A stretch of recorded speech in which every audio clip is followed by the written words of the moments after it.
Welcome. My name's Chris Scott, and this podcast was originally recorded for the UK Wine Show with the WST Level 3 in mind. We've re-edited this podcast for the WST Level 3 podcast now, so I hope you enjoy it. Hi, my name's Chris Scott, and I'm here with Peter Finlayson. How are you, Peter? I'm in good shape, thank you very much. Excellent. Yeah, great to have such lovely weather in London at this know. point. Yeah. We're at the London Wine Fair at the moment, and the last 2 days, absolutely perfect. Yeah, may it continue. Probably won't. Hopefully the listeners will be able to work out that you're a South African wine producer in Walker Bay. That's correct. I was the founder winemaker in the area, starting over the first vintage, 1981. Yep. At a time when Walker Bay was not recognized in any form. Yeah. You were working for someone else making wines, though, weren't you, at that stage? I was working for somebody else, yes. I developed the first winery in the region, yeah. Yep, and so you're the first winemaker in Walker Bay. That's nice. right.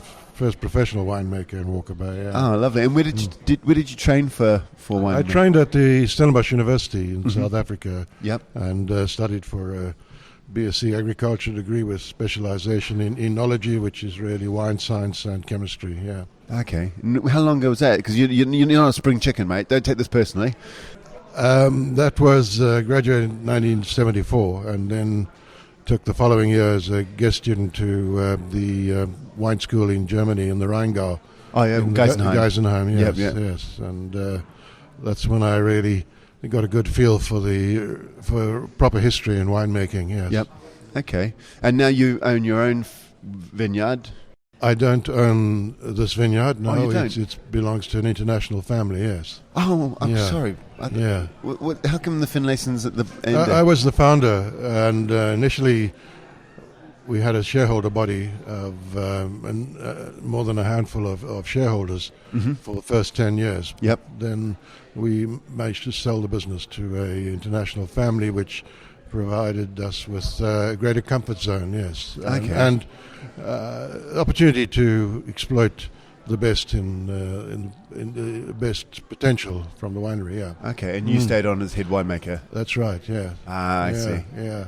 Okay, well let's talk a bit about Walker Bay, let's try and put it into the context of South Africa.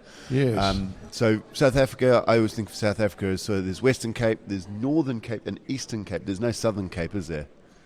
Well, we have an area which we call Southern Cape. Oh, you but do? If you're looking at the official provinces, Yep. I think there are 8 official provinces. I stand to correction. I'm not a political animal, but there's Northwestern Cape, there's Western Cape, there's Eastern Cape, there's Free State, there's Gauteng, Limpopo, Mpumalanga, and Northwest region, yeah. And without offending any other South Africans, Western Cape's the only one that really counts, isn't it? From a volume point of view. From winemaking point of view. Yeah. Western Cape does have probably 98% of wine production. Yeah. Except for along the Orange River in Northern Cape, there's traditional grape growing, mostly of sultanas and wine, but in cooperative production, yes. Okay. And Walker Bay, where is Walker Bay relative to? Walker Bay has the central town of Hermanus, and that is 120 kilometers from Cape Town on southeast. Yep. So many people think that Cape Town and Cape Point is the southern point of Africa, but it is not. In fact, you need to travel for 3 hours to the southern point of Africa, whereas Walker Bay is halfway there. Okay. Yes, yeah, the Walker Bay region. It's one of the newer wine regions because it does tend to get some summer rainfall, which your traditional areas like Stellenbosch, Paarl, etc., would get very, very low summer rainfall. Yep. But that brings us into a cooler opportunity. With cooler opportunity, better chance for grape varieties such as Pinot Noir, Chardonnay, Sauvignon Blanc. Yep. Yeah. And that's what, for me, the first time I ever heard of Walker Bay, it was Pinot Noir, Chardonnay and Sauvignon Blanc. In fact, in our tastings, we used to show a Walker Bay Sauvignon Blanc that was pretty decent, actually. Not as good as New Zealand, obviously, but pretty decent Sauvignon Blanc nonetheless. Yeah, being biased, I'm allowed to be biased. Well, something we got to understand about Sauvignon Blanc, that it provides its most herbaceous and most pronounced tones when it first comes into production. And as the vines get older, they mellow down. And with New Zealand having been born into a new production zone, Yep. a lot of young vines. Yeah. Yeah. So that shout amplified by the fact that it's young vines come into production. And we see it now that some of our vines are over 25 years old on Sauvignon Blanc. Mm-hmm. So you get much more of a continental French style, which has given us the mindset now that we actually have to have 25% of our plantings now repeated to provide that young flush. And it's for the same reason that Cabernet Sauvignon, which is closely related to Sauvignon Blanc, doesn't want to be regarded as classic when the vines are young because of that too much shout and too strong herbaceous tones. Yeah. Oh, okay. I didn't know that. Yeah. Okay. I always think of Sauvignon. Well, I don't want to get onto a subject about Sauvignon, but I'm more interested in Walker Bay. But so let's zoom back onto Walker Bay. So you're along the coastal area. Yes, very much so. Very much influenced by the coastal current ocean off Walker Bay. Yep. Yeah. What's the ocean? Because you got Bengal current. Benguela, yeah. Benguela. Oh Yes. my goodness me! I've been saying it so wrong for so long. Benguela Sure. current. Yeah. Does that influence you there? Because I thought it ran up the side. It's difficult to. There is no set divide, Mm-hmm. but the Benguela current runs. I think it runs up the side on the west coast. Yeah. Yep, that's right. On the east coast, you're getting a warmer current coming down. Yeah. But what happens is when our southeast trade winds prevail in the summer, we get upwelling. Yep. And the upwelling brings very cold water. Oh, okay. Yeah. So it's actually quite cold. And you're coastal, so you get a lot of that. And you've got the Cape Doctor as well. You've got influence by that? That is part of the southeast, the trade wind. Yeah, the Cape Doctor. Yeah. Yes. Yeah, I always think. And that's another characteristic of where we are. The Cape Doctor gives us a cloud mantle in the summer months, which reduces the sunshine temperatures. And that's caused by a mountain close to us, which is in fact higher than Table Mountain. Yeah. Oh, okay. All right. So let me just recap. Then you've got the Cape Doctor, which is a wind that blows in off the sea. You've got cold upwelling of water. Yes. That's probably cool the area. You've got the Cape Doctor cooling the area, and you reckon that as the winds blow in, it brings clouds that sort of again block the sun a little bit. That's right. Yeah. Okay, and that explains, because if you look at normally you're about 35 degrees latitude or something. 34. 34. It is. You're quite far north, but yet you're still growing Pinot Noirs, Chardonnays, and Sauvignon Blancs. Well, you remember, our closest southerly neighbour is Antarctica. Yeah, exactly. But you're still. So, a very different balance of geography to the Northern Hemisphere. Mm-hmm. Yeah, no, definitely. And one of the joys of the Southern Hemisphere is that I think we got less than 10% of the world's population south of the equator. Exactly. And enormous southern oceans. Yeah. It bodes well for global warming. Every time I see where it's going to get hot, it's the Northern Hemisphere that gets really hot. In the Southern Hemisphere, because it's a lot of oceans, it's going to take a wee bit longer to heat up. Who knows? We need a genie to guide us, Yeah.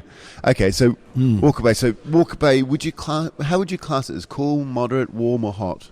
In terms of cold climate viticulture, we'd be on the warmer fringe, certainly. Yeah. Moderate? The warm moderate, side yeah. But in terms of warm climate viticulture, we're on the cooler fringe. It's a very mediocre climate. Yeah, okay. In winter, we don't get frost. Average temperature inside our winery in August is maybe 11, 12 degrees. Mm-hmm. Summer temperature inside the winery is maximum 21 degrees.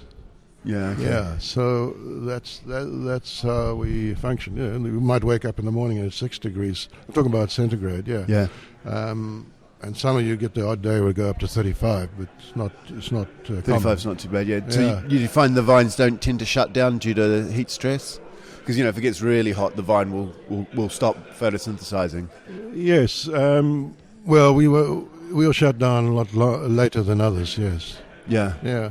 You're by the coast. You're cool-ish. Well, no, but it sounds like you're on the cusp of moderate to warm. Yeah, but we can grow Pinot Noir successfully. Yeah. Well, that's the thing, isn't it? There are not many places in the world where you get that balance. Yes. And Pinot Noir functions in locations where it chooses to function. Yep. And a lot of that has to do with the concentration of the berries. Yep. My definition of Pinot Noir is that it's in fact a white wine grape variety that only makes top reds under special conditions. And nothing emphasizes that more than Burgundy, because Burgundy, you've only got 2% classified as Grand Cru, 10% classified as Premier Cru, and 88% classify as, well, 35% as village quality, Yep. and the balance is generic Pinot Noir. Yeah. So historically, the French have said, well, only 12% of our production or our vineyard lands are really designated to the highest quality. Yeah.